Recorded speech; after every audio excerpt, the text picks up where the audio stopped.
I know a lot of people are going to think I'm being really salty about this, but I'm not.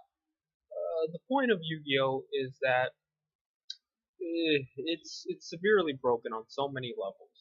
I'm going to talk about this more often because while I like the game as someone that likes to aggravate people and be obnoxious, what Yu-Gi-Oh is really good at, the idea that it can be targeted toward children was a bad idea to begin with because I don't know any child that is willing to read Ayn Rand novel sized books, every time that a new set comes out.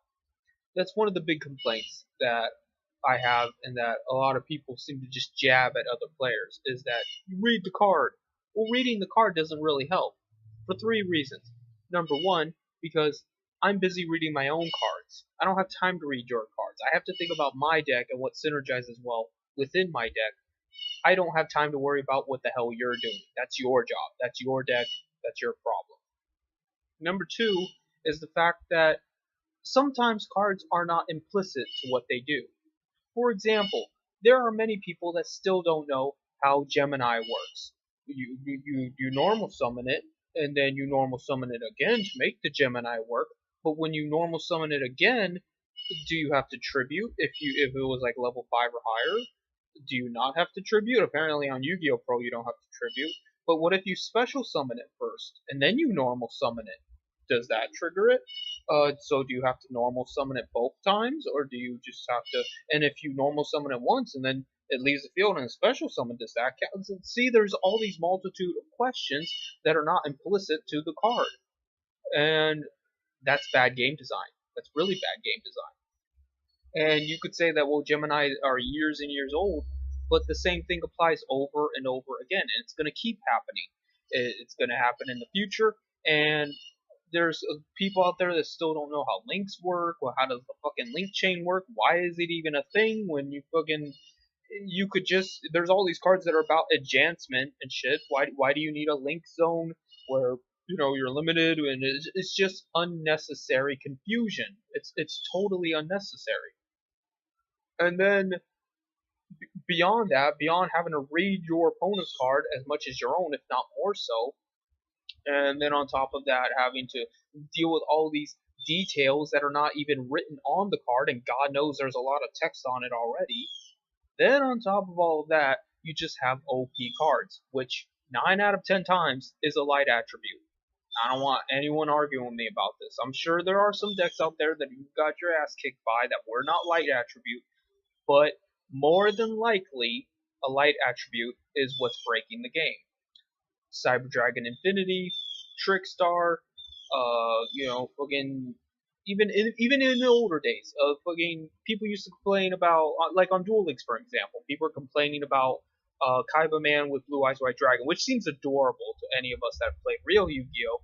But the fact of the matter is that because of the way they've set up Duel Links, yes, that is broken because it's very hard to obtain decent trap support. It's very hard to obtain anything to really counteract it.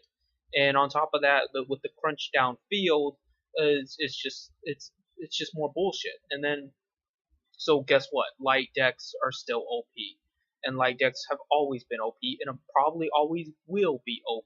And while every once in a while there will be a good archetype out there that is not light attribute, you will most likely have the busted stuff being light attribute. Which is bad game design too, because why even have 6 attributes? Why have like almost 30 subtypes of monsters if it's all about the light attribute? And even when it's not about light attribute, it's probably about dragons or spellcasters. Name me a fucking deck that's super OP that you personally would want to see hit time after time by Konami that isn't a light attribute, a spellcaster, or a dragon. I don't think you can do it. And if you can, it's probably a very rare instance, because everything that I can think of off the top of my head is either light attribute, spellcaster, or dragon. Trickstar are technically fairies, but they're light attribute. Dark Magician has some amazing support. It's not light attribute, but it's spellcaster. Fucking Odd Eyes, pretty good.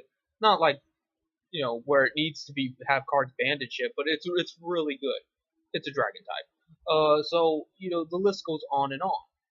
It's just, and That's another bad game mechanic design, is making more monster subtypes that are when they barely make support for previous subtypes.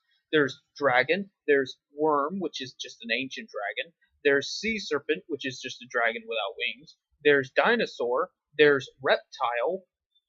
That seems very, very redundant. Maybe it's the Japanese language, I don't know, but I don't see the reason to have 10 different words for one thing, especially when you're only going to be using that one thing properly. Which that reminded me of another broken light attribute, which is Ultimate Tyranno, or whatever the fuck they call it. Again, just I cannot stress enough how much I hate light attribute. And I'm sure I'll think of other things to rant about, and people could disagree all they want to. They can call me salty, they can call me a bad player, but hey, you're only trolling yourself here. I play Yu-Gi-Oh! Pro because I'm not gonna fucking spend money, just to get my ass kicked and told that I'm a scrub. So fucking, you can go ahead and pour down $1,000 to win a tournament, and then your prize is a playmat. You go right ahead. But as for me, from a game designer perspective, I'm gonna point out to you what works and what doesn't. If that pisses you off, oh well, good.